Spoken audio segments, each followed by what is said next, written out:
I'm going to click the Open tool on the toolbar to open up the CHAP9EX database, but I'm going to hold down my Shift key so that the startup form does not launch. The database opens, and what I'm going to do is make sure that Forms is selected in the list of objects, and we're going to take a look at a form called FRM Show Sales, which is right down here.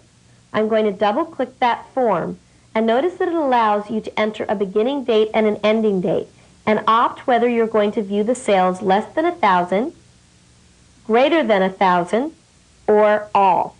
What I'm going to do is select greater than 1,000 and click Show Sales.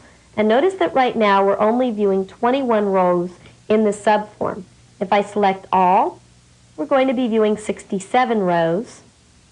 And if I click less than 1,000, we're going to get 46. What's actually happening here is that the record source of the form is being switched. Let's see how that's occurring. I'm going to go to Design View and take a look at the code behind the Show Cells command button. If I look at the event routine, I want to look at the click event of the command button. Clicking the Build button, we get to the Visual Basic environment. First thing it does is it makes sure that the ending date is after the beginning date. If the ending date is not after the beginning date, the user receives a message saying the ending date must be later than the beginning date. And we set focus to the beginning date, and we exit the subroutine because there's no reason to proceed. There's not going to be any data that meets our criteria. But here's the code that actually changes the record source. A long integer variable is set equal to the option group's value. The option group, if we go back to access to our form, is right here. This option group has a value depending upon which button the user clicked, which option button the user clicked. So back over to the Visual Basic environment, you can see that the long integer variable is set equal to whatever option value was selected.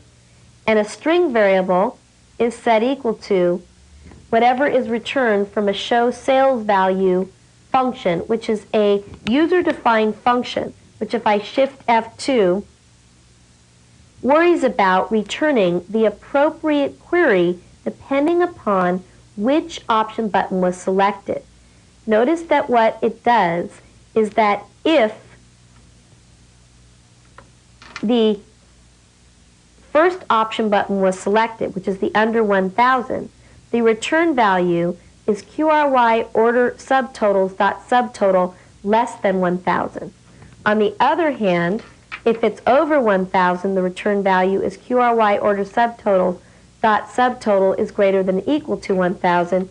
And finally, otherwise, the show sales value returns QRY order subtotals dot subtotal equals true. This is going to return one of those values. And now what we do is build a SQL statement by just concatenating on to an existing SQL statement. But remember that str restrict contains how we want to restrict our data.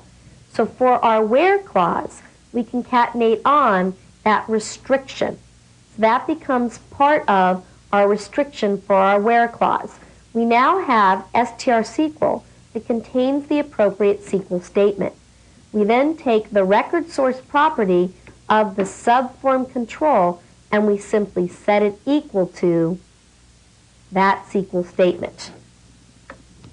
At that point, we determine if there's any data that meets our criteria, and we enable and disable things appropriately. What I'm going to do is set a breakpoint right here, and I have a whole section in the tape series on debugging. But I'm going to set a breakpoint right there, go back to my form, and run it. Notice I get here in my breakpoint. Right now I get the default select statement. I'm just going to click Continue and show you the important thing is if I select greater than 1,000, click Show Sales, I end up here. But if we look at strSQL at this point, strSQL actually is going to contain the appropriate where clause. To take a better look at this, I'm going to use the View menu to select Immediate Window, and I'm going to type question mark strSQL and press Enter. And if we scroll over to the right, you see we get a whole select statement. But if we finally end up at the where clause,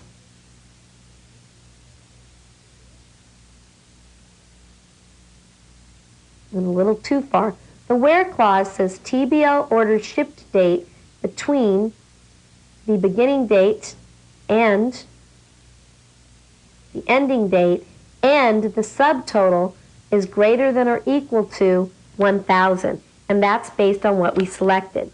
If I step through here, we're actually changing the record source, remember, to that, and then we evaluate if there's any data that meets our criteria.